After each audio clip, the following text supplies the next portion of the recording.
পান্ডুয়ার বেলুর ধামাসিন গ্রাম পঞ্চায়েতে বেলুর গ্রামে হয় এই হ্যাপাকালীর পুজো। কেন নাম হ্যাপাকালী হলো সে নিয়ে এক জনশ্রুতিও প্রচলিত আছে।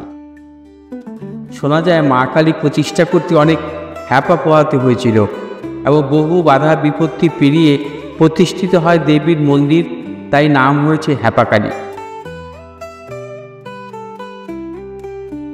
কথিত আছে এলাকার বাগদিপাড়ার কয়েকজন ডাকাত এই পুজোর সূচনা করেন।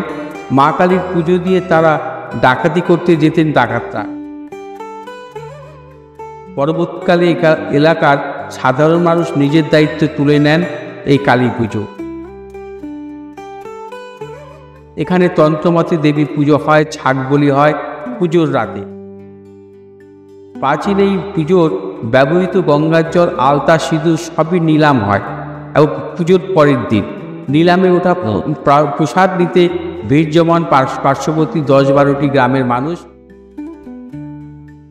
নিলাম থেকে যা আয় হয় তাই সেই অর্থ কাজে লাগানো হয় পুজোতে।